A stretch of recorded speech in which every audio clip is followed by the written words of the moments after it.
formado entre Ecuador y Estados Unidos. Hay ganadores y perdedores. ¿Qué es lo que está pasando? Vamos a seguir analizando con dos sectores que están involucrados directamente. El sector porcicultor está Paul Parra, presidente de ASPE, Asociación de Porcicultores del Ecuador, y está Ramiro Apollers, presidente de la Federación de Avicultores del Ecuador. Sector avícola, sector porcicultor, en jaque por el acuerdo comercial, en riesgo. ¿Cuánto riesgo tienen ustedes de perder lo que han trabajado en estos años en el Ecuador? Buenos días.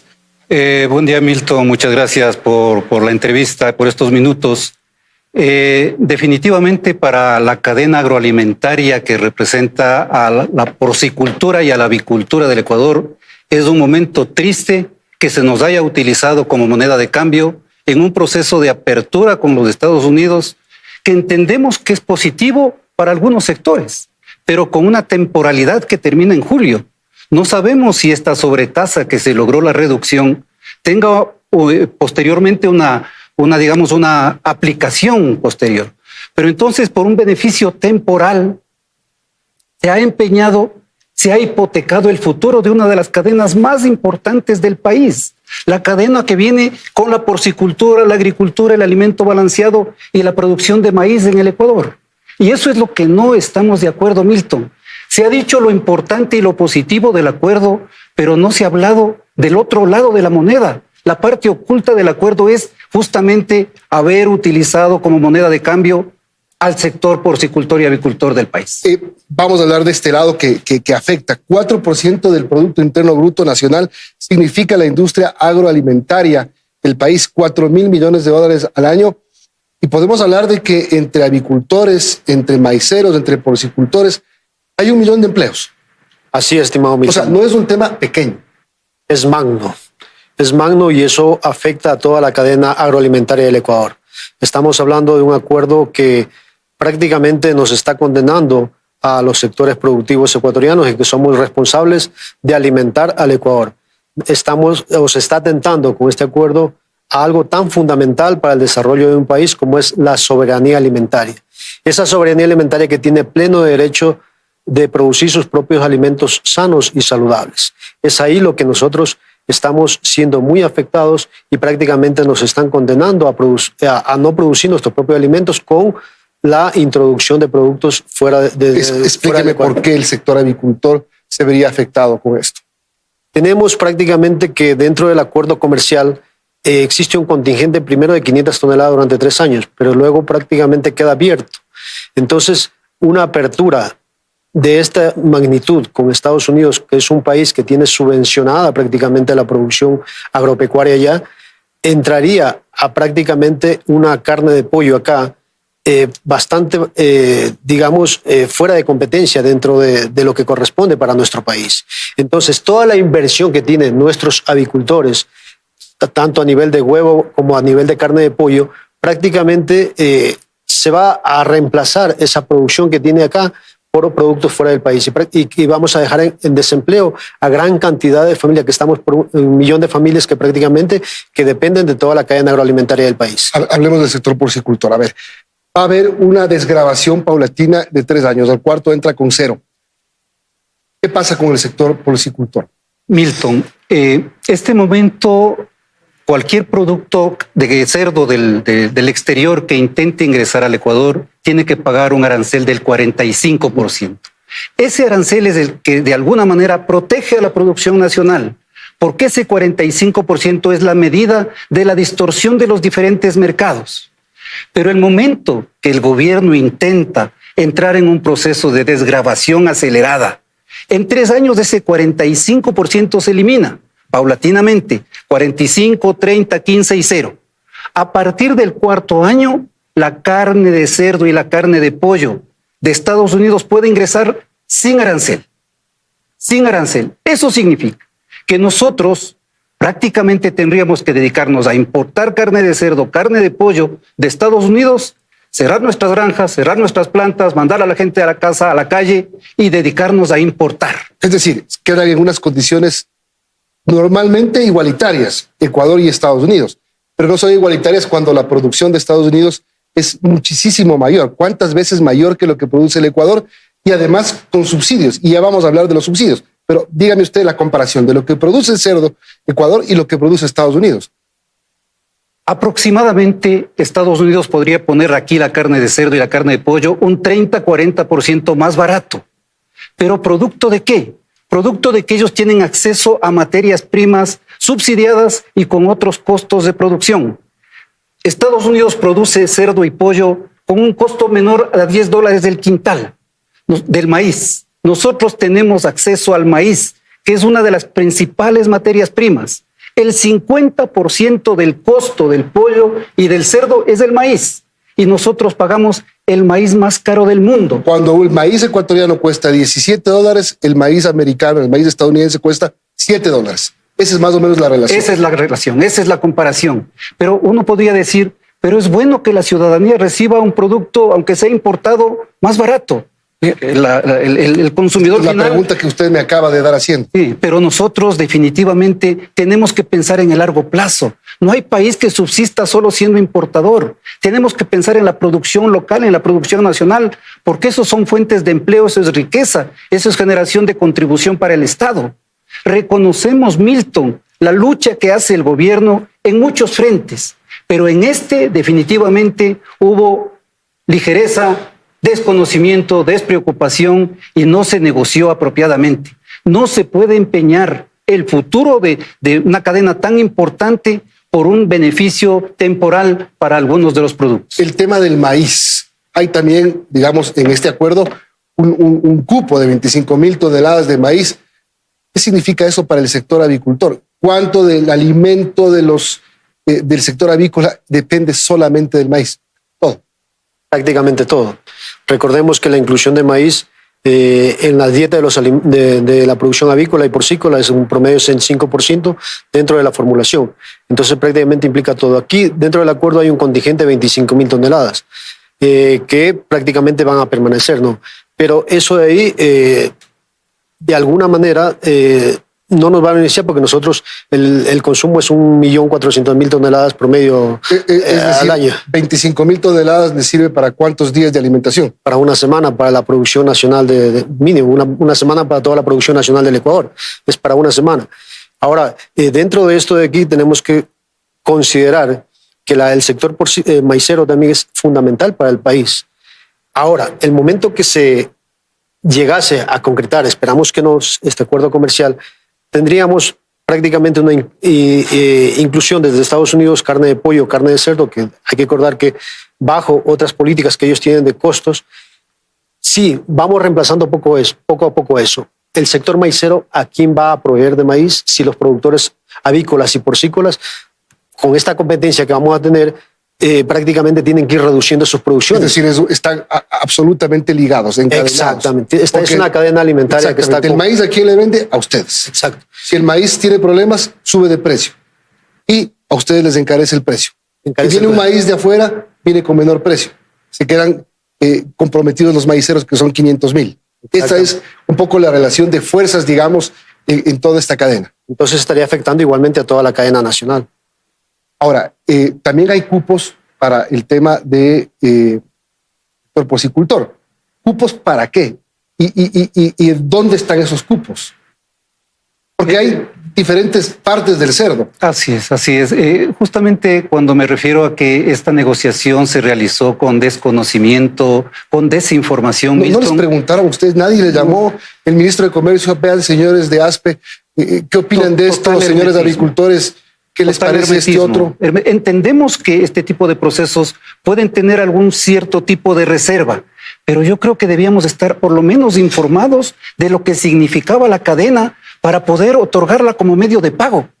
No estuvo bien informado el equipo que negoció. Milton, hay cosas que se llaman cuartos adjuntos. El cuarto adjunto en una negociación comercial es algo que normalmente yo sabía que se daba. No hemos sido parte, no hemos sido informados y hoy nos vemos abocados lamentablemente a esta circunstancia que nos tiene seriamente preocupados a toda la cadena productiva. En la parte de cerdo nosotros tenemos un contingente de 100 toneladas. Es decir, a Estados Unidos se le dio un cupo de 100 toneladas para que ingrese carne de cerdo a la canal. Pero a la canal refrigerada eso significa que tendrían que importar el cerdo eviscerado, sin cabeza, sin patas, Pero así no se hace comercio internacional. Ese producto refrigerado no llega acá en condiciones. Después de una travesía de 20, 25, 30 días, se come todo el periodo de uso, digamos, de la carne. Entonces les dieron un cupo en un producto que no se puede transar. Pero en los productos que sí se transan, como piernas, brazos, costillas, chuletas, en eso hay total libertad a partir del 4º año. Nosotros podríamos traer sin arancel, Milton. Y eso significa que nosotros, como digo, tendríamos que cerrar plantas, granjas, centros de distribución. Para convertirse en importadores. Sí, y eso viene entonces las empresas. Para ser importadores no necesitan 1 millón de empleados. No. Y eso significa que tampoco necesitamos alimento balanceado. Por lo tanto, toda la industria de alimento balanceado también seriamente comprometida. Y si no hay alimento balanceado, no hay producción de maíz. La cadena está seriamente comprometida con esto. Usted también hablaba de los subsidios. Ese es otro punto importante, no solamente en el poderío que tiene Estados Unidos para producir más, sino en los estímulos que le da el gobierno. El presidente Donald Trump hace poquitos días acaba de entregar un subsidio de $12 mil millones para los sectores agrícolas de los Estados Unidos. Y no hay subsidio. Exactamente. Subsidios permanentes para el sector agropecuario no lo existe. Existen temas de kits agropecuarios que muchas veces el Ministerio de Agricultura apoya a los sectores maiceros, pero no es un subsidio, digamos, que les permita reducir considerablemente sus costos de producción. Entonces, prácticamente estamos desprotegidos en esa parte con subsidio al sector agropecuario, un sector tan fundamental para el desarrollo de un país y de los pueblos. La soberanía, recalco nuevamente, tenemos pleno derecho sobre la soberanía alimentaria de producir nuestros propios alimentos para el consumo de nuestra población. Entre ellos igualmente estaría el tema del maíz, estaría el tema de todo lo que significa carne de pollo, carne de cerdo, huevos, leche y todo. Entonces, esos subsidios prácticamente no contamos a ese mismo nivel que tiene Estados Unidos y por lo tanto estamos en una fuerte desventaja. Es una gran desventaja que tenemos con un país que prácticamente trabaja para reducir sus costos de producción y llevar una proteína más barata. Solamente aquí unos datos para que la gente sepa lo que hace el sector avícola. 550,000 toneladas de carne de pollo, 3.800 millones de unidades de huevos, 16,000 toneladas de pavo produce el sector avícola. El sector porcicultor, $600 millones en venta, una producción de 230,000 toneladas que aporta un 8% del PIB al PIB agrícola. Ahora, usted mismo decía, Paul, puede venir carne más barata.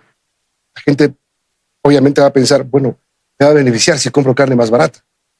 ¿Cómo un poco equilibrar estos dos criterios? Yo creo que todavía tenemos una posibilidad de encontrar soluciones, Milton. Como digo, me parece que se negoció con desinformación y no en igualdad de condiciones. No sabemos si hubo presión, apuro por este tipo de acuerdos, pero creo que ahora tenemos que desentrampar este problema. ¿Cómo? Yo creo que tenemos que encontrar la solución con los que nos metieron en el problema. Nosotros no éramos somos parte ahora del problema, pero nos exigen que veamos la solución. ¿Están hablando con el gobierno? Estamos hablando con los ministros, estamos negociando con ellos de alguna manera e informando todos los efectos negativos que podríamos tener. Y cuando ustedes hablan con los ministros y les explican lo que me están explicando a mí y a la gente, ¿ellos le entienden, ellos comprenden lo que está pasando? Un poco tarde, Milton, porque ya se hizo un primer acuerdo. No podemos esperar a llegar a las siguientes fases, que son la Corte Constitucional o la Asamblea. Es importante que se resuelva antes, porque no podemos arriesgarnos a esos siguientes pasos. Y esperamos poder transmitir la sensibilidad del sector a las autoridades. Hemos tenido ya reuniones, pero no es suficiente con una mesa de trabajo. Ustedes pueden llegar a la Asamblea Nacional. La Asamblea, desde que conoce el acuerdo, tiene 10 días para que la gente que no está de acuerdo pueda presentar recursos, pueda oponerse. ¿Se van a oponer? A ver, nosotros no nos oponemos directamente a los acuerdos comerciales que pueda tener Ecuador, porque a la final no podemos estar aislados del mundo.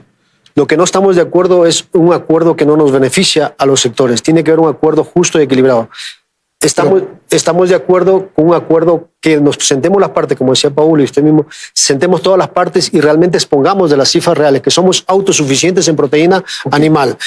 Con la Asamblea igual hay que conversarlo, porque la Asamblea tiene un papel importantísimo en defender la soberanía alimentaria del Ecuador. Pero podrían presentar una demanda de inconstitucionalidad, por lo menos oponerse ante la Corte para que les escuchen. Milton, no queremos llegar a eso.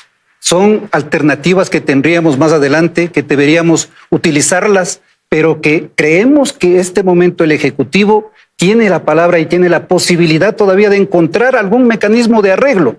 No nos oponemos, como dice Ramiro, al proceso de apertura del país. Lo que no estamos de acuerdo es en negociar en desigualdad de condiciones. Ahora, yo les escuchaba a ustedes y pedí que me ayuden con el artículo 281 de la Constitución de la República, que habla de la soberanía alimentaria. La soberanía alimentaria constituye un objetivo estratégico y para la obligación del Estado para garantizar que las personas, comunidades, pueblos y nacionalidades alcancen la autosuficiencia de alimentos sanos y culturalmente apropiados de forma permanente. En el ítem 2, que llama la atención, adoptar políticas fiscales, tributarias y arancelarias que protejan al sector agroalimentario y pesquero nacional. Exactamente, que proteja al sector agropecuario. Y es ahí donde nuevamente reiteramos que el Estado ecuatoriano tiene el deber y nosotros tenemos el pleno derecho de producir nuestros propios alimentos sanos y saludables. Es ahí lo que estamos haciendo un llamado de atención a el Estado ecuatoriano de que recapacite y quizás tal vez por falta de información o qué pudo haber pasado, o como decía Paul, tal vez demasiado acelerada una negociación que está perjudicando a los intereses del país. Somos autosuficientes en producción de carne de pollo, en producción de huevos, en huevo fértil, igualmente somos autosuficientes en lo que es leche. Es decir, nosotros tenemos suficiente alimento. Y hay que considerar algo más importante, que nuestro Ecuador, por ser un país en la línea ecuatorial, tenemos grandes ventajas hidrográficas en calidad de suelo que produce alimentos en mejores condiciones de calidad y sobre todo digamos que estamos incluso libres de transgénicos en lo que es la producción de maíz nacional y la Constitución en el artículo 401 así establece de que nosotros no podemos producir alimentos transgénicos y eso es una gran ventaja también para la salud de nuestros ecuatorianos. Reunión con el gobierno, ¿cuándo una nueva reunión? Sé que ya conversaron. ¿Cuándo otra reunión? Estamos a la espera, Milton, de que seamos escuchados. No queremos oponernos por oponernos. No tenemos una actitud incendiaria. Por el contrario, estamos defendiendo a un sector muy importante del país. Nosotros hemos trabajado y hemos generado alimentos en las dos proteínas más grandes a las que tiene acceso la comunidad ecuatoriana. Carne de pollo, donde consumimos 32 kilos per cápita, carne de cerdo, 12 a 13 kilos per cápita al año, y huevos, 220, 230 huevos por año. Hemos trabajado pese a todas las condiciones de inseguridad, de insalubridad y pese a la pandemia, el sector avícola y porcícola del Ecuador ha estado firme, produciendo, creyendo en las autoridades, creyendo en el gobierno, pero es necesario que aquí se brinde la atención necesaria para que no se permita un final triste para nuestra industria. Gracias por acompañarnos y darnos sus puntos de vista. Solo si me permite un minuto a la cámara donde puedo mirar la cámara y hacer una consulta. A ver, tengo 2 segundos, no un minuto. La cámara. Estimados gobernantes, ¿qué le vamos a decir a los ecuatorianos? ¿Qué le vamos a manifestar a nuestros ecuatorianos que hoy están con desempleo, inseguridad? Y si aún más viene un acuerdo comercial que va a limitar nuestra producción de proteína animal, va a haber mucho desempleo. ¿Cuál es la respuesta para ellos? ¿Cómo le vamos a generar empleo? Les estamos quitando el espacio de llevar el pan a sus familias a través del empleo que tenemos por la producción de proteína animal. ¿Cuál es la respuesta para ellos, por favor? Tengo que terminar, si no, yo también voy al desempleo. Gracias por acompañarnos. Ramiro Apolo, presidente de la Federación de Avicultores, y Paul Parra, presidente de la Asociación de Porcicultores del Ecuador.